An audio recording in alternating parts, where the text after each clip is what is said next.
everyone. Welcome to my lecture series of data structures and algorithms. I hope you have gone through all the videos of Stack, because if you have gone through those videos, it will be easy for you to understand Q data structure. So in today's lecture, we will be studying about the introduction of Q. So Q data structure is linear data structure because all the elements in the given data structure are arranged in a linear fashion. It is an abstract data type where we are not concerned about the implementation, but we just understand the functions available in the given data structure. It is ordered list, right? All the elements are in an ordered fashion, and all of them have to be in the same data type. If you are defining an array of integer data type, all the elements have to be of data type integer. And here there are different ends. So if I have to perform insertion and deletion, insertion in Q is called as NQ and deletion in Q is called as DQ. And if insertion is performed from one end, then deletion will perform from the another end. But you will better understand this with the help of the example that I'm going to discuss soon. So here we have different ends for insertion and deletion, but in case of stack, we have the same end from where we insert the element as well as delete the element, and that is called as top. And your queue is based on the principle of FIFO. So here FIFO is first in, first out, right? So let's understand this better. If I talk about insertion in queue, which is also called as NQ, we have a pointer that is called as rear that we will be using in all the algorithms in queue. And we can also call it as tail. Both are subsequent to each other, but I will prefer rear for my algorithms.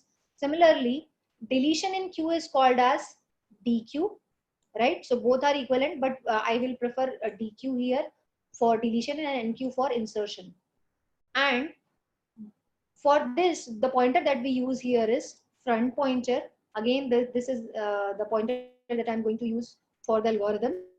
And subsequently, it can also be called as head. So both are ways of representing rear for insertion and front for deletion. Similarly, tail for insertion and head for deletion, right? Now let's understand this with the help of the example. So if I have a queue like this, so there are different elements available here, right? So first of all, let's say I have inserted some data here, 1, 2, 3. So what is happening? I am inserting elements here. So your rear pointer will get incremented. So first it was pointing to this, then it will be pointing to this location, then this location. Then I have inserted one more element. Again, it is pointing to this location. Now, this was all about insertion. But what about your deletion? So you are inserting here in this direction. But what about deletion? As insertion is taking place in this direction, deletion will be performed on the basis of FIFO that we have discussed. And what do you understand by FIFO? First in, first out. So the element that was inserted first will be taken out first, right? So one was inserted first in the queue. So when you have to delete something, you cannot delete 2, 3, or 4 or any other element. You have to first delete the first element, right?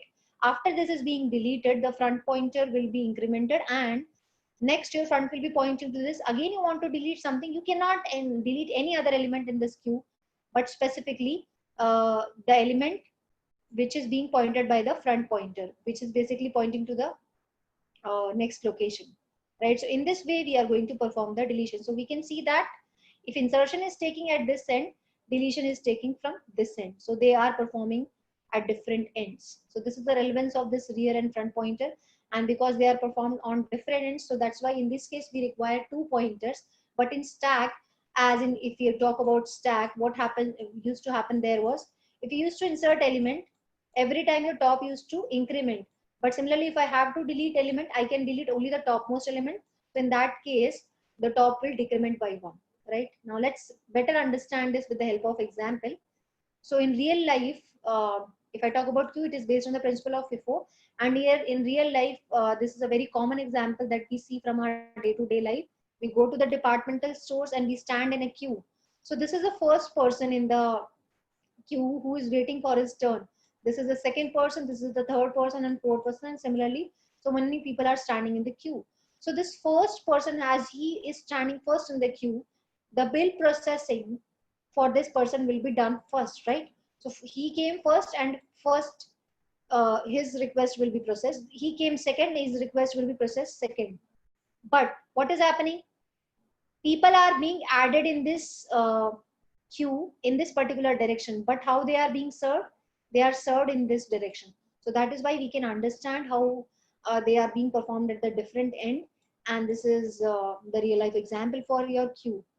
Now let's understand enqueue operation, or you can also call it as an insertion operation in queue with the help of example.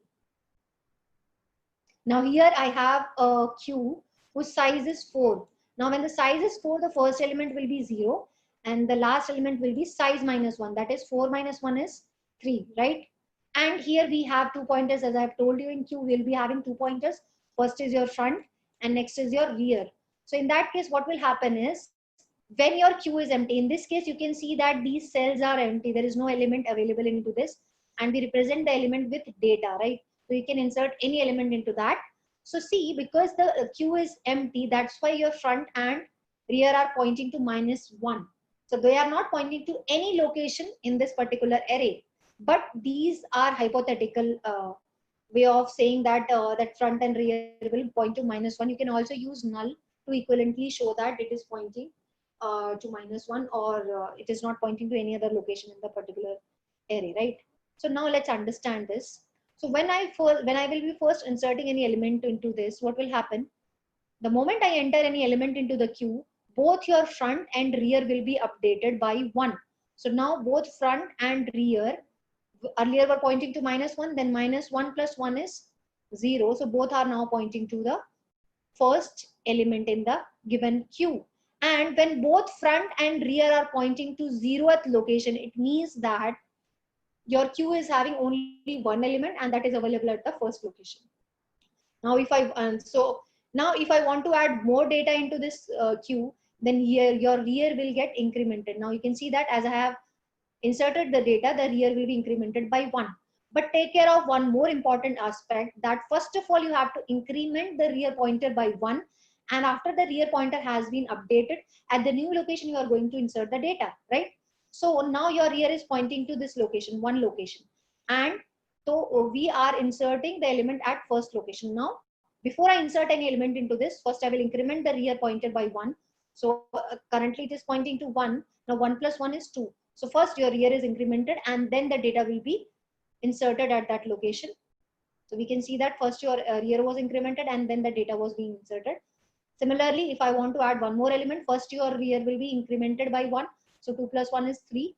And now at the third location, the data will be inserted. Now we can see that your rear is pointing to 3, that is size minus 1, that is equal to 4 minus 1, that is 3.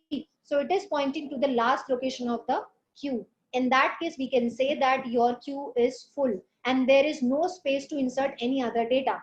But still, if we try to insert any data, we should give a message to the user that there is no space available in the queue. And that condition, when we are trying to insert any element into the queue and it is already full, that is called as overflow. So overflow is the mechanism where your data structure is full and you are further trying to insert anything which is not possible.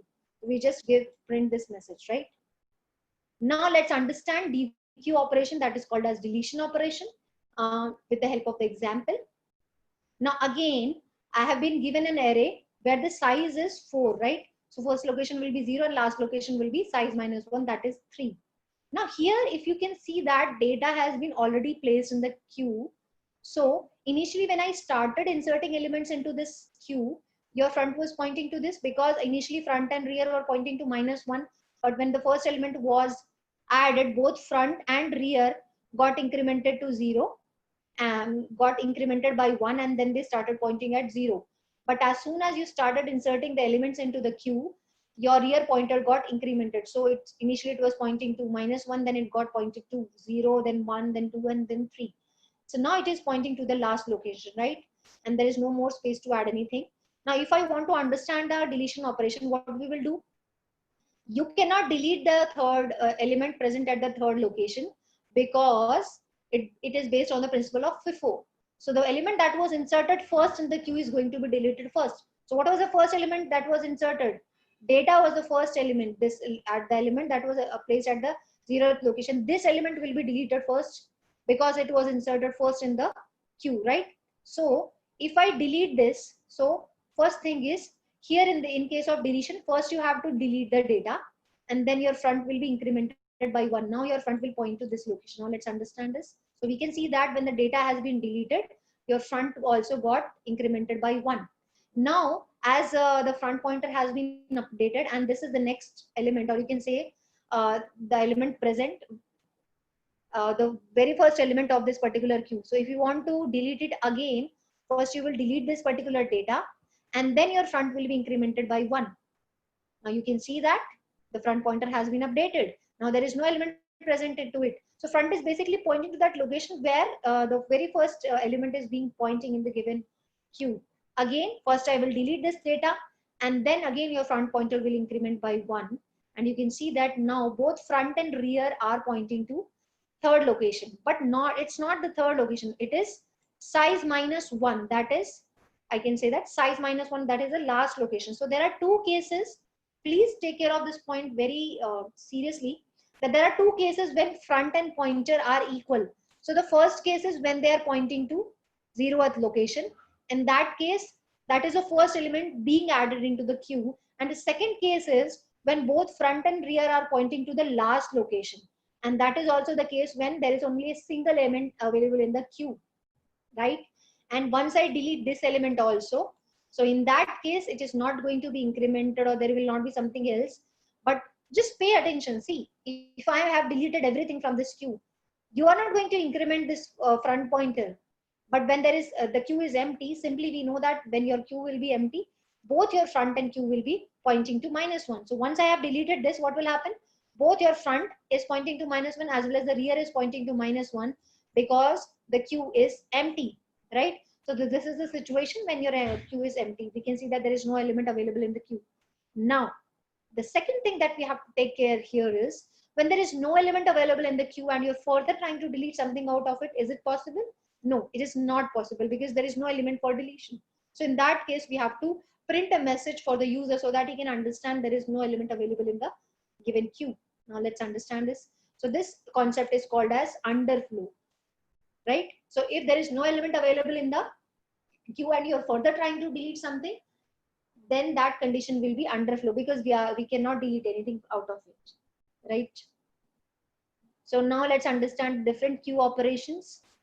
So the first operation here is enqueue operation. As I have told you, insertion in queue is also called as enqueue, and for inserting something you need data. So here take care of this, that the parameter should have something inside it. It cannot be empty, and that parameter will be your data. So in this way, with the help of this enqueue operation, we just provide some data that we need to insert, and we can insert element in the queue, right? Now the second operation is dequeue. Dequeue operation in queue is also called as deletion. Here we will be deleting an element, right? So we'll be deleting an element. Now again, here is no parameter is given here. Why there is no parameter here? The reason is because the front will be pointing to some location, and the thing is, it will be pointing to the very first location or wherever position after deletion of some element. So wherever that front is pointing, that particular location, whatever element is located, that will be deleted, and then your front will be incremented by 1. So that is why there is no need of providing any input to this, because dequeue means deletion, which is already available in the queue, that we have to delete, right? Take care of this. And then third is front, or you can say peek. So this is going to find out the front of the queue without deleting it. It's just going to tell you the element which is pointing to the front location. That's it. It is not going to delete the element.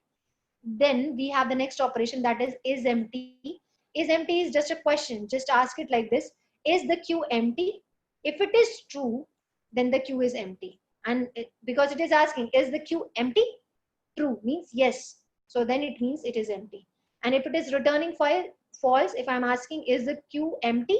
If the answer is false, that is no, then your queue is not empty, right? Similarly, is full is asking again the same question. Is your queue full? If it is returning true, it means the queue is full. And if it is returning false, it means the queue is not full. So now coming to the implementation of queue.